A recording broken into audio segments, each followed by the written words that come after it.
ದೇವ್ರಂದ್ರೆ ಅವತ್ತಿಂದ ತುಂಬಾ ನಂಬಿಕೆ ಇದೆ.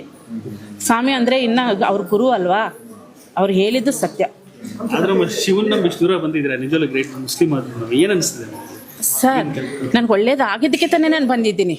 ಅವ್ರು ಹೇಳಿದ ಮೇಲೆ ನನ್ಗೆ ಒಳ್ಳೇದಾಯಿತು. ಈ ಥರ ಅಂತಲ್ಲ, ಫಸ್ಟು ಮನೇಲಿ ಹೆಣ್ಮಕ್ಳಿಗೆ ಏನು ಬೇಕು? ನೆಮ್ಮದಿ ಬೇಕು. ನೆಮ್ಮದಿ ಇಲ್ಲ ಅಂದರೆ ಜೀವನ ಮಾಡೋಕ್ಕೆ ತುಂಬ ಕಷ್ಟ. ಆ ನೆಮ್ಮದಿ ಸಿಕ್ಕಿದಕ್ಕೋಸ್ಕರ ನಾನು ಇವತ್ತು ಬಂದಿದ್ದೀನಿ. ನೋಡಿ, ನನ್ನ ಮಗಳನ್ನ ಕರ್ಕೊಬಂದಿದ್ದೀನಿ ಇಲ್ಲಿಗೆ, ಸ್ಕೂಲ್ ರಜಾ ಹಾಕಿಸಿ. ಅವ್ರಿಗೂ ಒಳ್ಳೇದಾಗಬೇಕು, ಇವಾಗಿಂದ ಅವ್ರಿಗೂ ಒಳ್ಳೇದಾಗಬೇಕು, ಅವರು ಚೆನ್ನಾಗಿ ಓದ್ಕೋಬೇಕು ಅಂತ ನನ್ನ ಮನಸ್ಸಿಂದ ಸತ್ಯ. ಅದಕ್ಕೆ ಕರ್ಕೊಂಬಂದಿದ್ದೀನಿ. ಸಾಕಷ್ಟು ಜನ ಅಂದ್ರೆ ಹಿಂದೇಟ್ ಆಗ್ತಾರೆ, ಮುಸ್ಲಿಂ ಆದ್ರೆ ಹಿಂದೂ ದೇವರು. ಸರ್, ನೀವು ಹಂಗೆ ಹೇಳ್ಬೇಡ.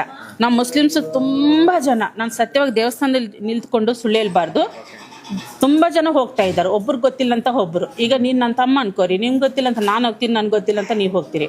ಹೊರಗಡೆ ಹಂಗೆ ಮಾತಾಡ್ತಾ ಇದ್ದಾರೆ. ಬಟ್ ತುಂಬ ಜನ ಹಿಂದೂ ದೇವಸ್ಥಾನಕ್ಕೆ ಹೋಗಿ ಅಲ್ಲಿ ಏನು ಹೇಳ್ತಾರೋ ಪರಿಹಾರಗಳೆಲ್ಲ ಮಾಡಿಕೊಂಡು ಚೆನ್ನಾಗೂ ಇದ್ದಾರೆ. ಪ್ರಕಾರ ಇಲ್ಲಿ ಜಾತಿ ಮುಖ್ಯ ಅಲ್ಲ, ಇಲ್ಲಿ ಜಾತಿ ಮುಖ್ಯ ಅಲ್ಲ ಸರ್. ಏನು ಸಮಸ್ಯೆ ಕಷ್ಟ ಇದೆಯೋ ದೇವ್ರ ಹತ್ರ ಬಂದ ಮೇಲೆ ಎಲ್ಲ ಜಾತಿ ಒಂದೇ, ಎಲ್ಲ ಮನುಷ್ಯರು ಒಂದೇ. ಅವರ ಇವರ ಅಂತ ಮಾತು ಇಲ್ಲಿ ಮಾತಾಡಲೇಬಾರ್ದು.